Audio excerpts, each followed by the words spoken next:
Welcome to this lesson on the light-independent reactions of photosynthesis, also known as the Calvin cycle. This is a crucial part of how plants convert carbon dioxide from the air into glucose, the sugar that fuels life. Unlike the light-dependent reactions we discussed earlier, these reactions don't directly require sunlight, but they do depend on the products made during the light reactions. Let's explore how plants build organic molecules from inorganic carbon dioxide. The Calvin cycle takes place in a specific location within the chloroplast called the stroma. The stroma is the fluid-filled space surrounding the thylakoid membranes. Now, you might be wondering about the name, light-independent reactions. This doesn't mean these reactions happen in the dark. Rather, it means they don't directly require light energy to proceed. However, they do need the energy carriers ATP and NADPH that were produced during the light-dependent reactions. Let's look at the big picture of the Calvin cycle. The cycle takes three main inputs: carbon dioxide from the atmosphere, ATP for energy, and NADPH as a source of high-energy electrons. Through a series of enzyme-catalyzed reactions, these inputs are converted into glucose, which has the chemical formula carbon-6-hydrogen-12-oxygen-6. This glucose molecule serves as the primary energy storage molecule for the plant and can be used to build other organic compounds like starch, cellulose, and proteins. The Calvin cycle operates in three distinct phases, each with a specific role. Phase 1 is carbon fixation, where carbon dioxide is attached to an existing organic molecule. Phase 2 is the reduction phase, where energy from ATP and electrons from NADPH are used to convert the fixed carbon into a sugar. Phase 3 is the regeneration of RuBP, the molecule that accepts carbon dioxide in phase 1.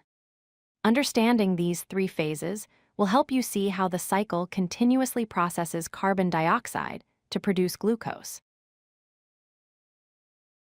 Let's dive into phase 1, carbon fixation. This is where carbon dioxide from the atmosphere enters the cycle. The enzyme responsible for this step is called RuBisCO, which is actually the most abundant protein on Earth. RuBisCO catalyzes the attachment of carbon dioxide to a 5-carbon molecule called ribulose bisphosphate, or RuBP. The 6-carbon product that forms is unstable and immediately splits into 2 molecules of 3-phosphoglycerate, or 3-PGA. Each of these molecules contains 3 carbon atoms. This is why this process is sometimes called carbon-3 photosynthesis. Phase 2 is called the reduction phase, and this is where the energy investment happens.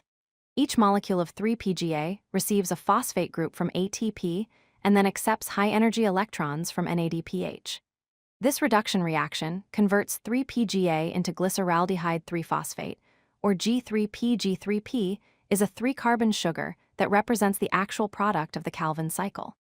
This is the molecule that can be used to build glucose and other carbohydrates. The term reduction refers to the gain of electrons, which stores energy in the chemical bonds of G3P. Here's an important concept about G3P production.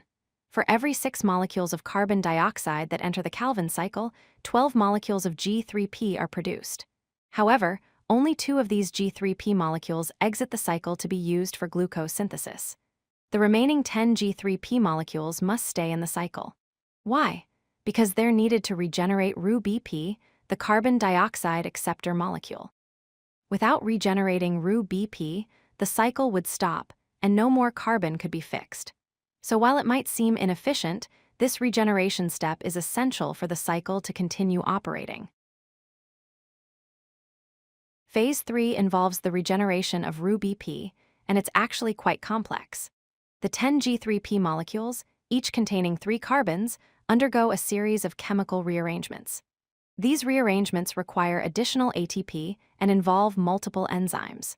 Through this process, the 30 carbon atoms from 10 G3P molecules are reorganized to form 6 molecules of RuBP, each containing 5 carbon atoms. Once RuBP is regenerated, it's ready to accept more carbon dioxide molecules, and the cycle can continue.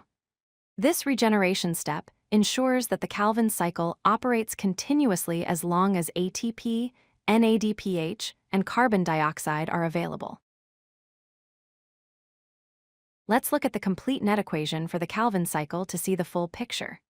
To produce 1 molecule of glucose, the cycle must turn 6 times, fixing 6 molecules of carbon dioxide. The energy cost is significant.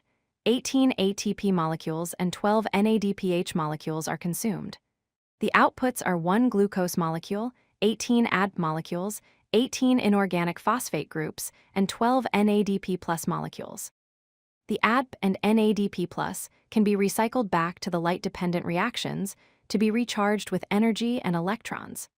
This high energy cost demonstrates why photosynthesis is such a remarkable process that sustains nearly all life on Earth. Let's summarize the key concepts. First, the Calvin cycle is the biosynthetic phase of photosynthesis where sugars are actually made. Second, it uses ATP and NADPH from the light reactions as energy sources, which is why the light-dependent and light-independent reactions are interconnected. Third, the cycle converts inorganic carbon from carbon dioxide into organic sugar molecules that can be used by the plant and by organisms that consume plants.